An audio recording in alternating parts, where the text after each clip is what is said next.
శుక్రవారం యాదాద్రి భువనగిరి జిల్లా తుర్కపల్లి మండల కేంద్రంలోని Shri Guru Raghavendra auto union CITU ఆధ్వర్యంలో ఆటో డ్రైవర్లకు సిఐటియు ఐడి కార్డులను పంపిణీ చేశారు. ఈ కార్యక్రమానికి ముఖ్య అతిథిగా centre of Indian trade union CITU జిల్లా కార్యదర్శి కల్లూరు మల్లేశం పాల్గొని మాట్లాడారు.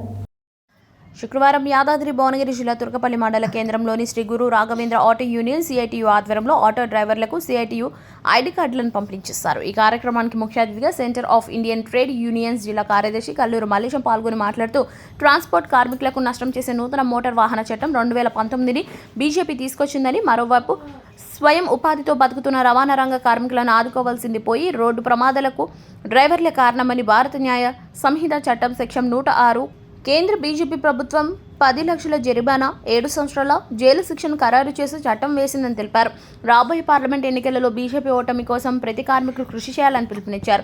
తెలంగాణ అసెంబ్లీ ఎన్నికల ముందు కాంగ్రెస్ ప్రభుత్వం రవాణా రంగ కార్మికులకు సంక్షేమ బోర్డు ఏర్పాటు చేస్తామని, నెలకు 12,000 రూపాయల ఆర్థిక సహకారం అందిస్తామని కాంగ్రెస్ ఎన్నికల మేనిఫెస్టోలో ప్రకటించిందని ప్రభుత్వం వెంటనే అమలు చేయాలని డిమాండ్ చేశారు. ఈ కార్యక్రమంలో శ్రీ గురు రాఘవేంద్ర ఆటో యూనియన్ అధ్యక్ష కార్యదర్శులు గుండెబైన సత్తయ్య, గుండెబైన బలరాం, నాయకులు వెంకటేష్, పోచయ్య, రాము తదితరులు ఉన్నారు.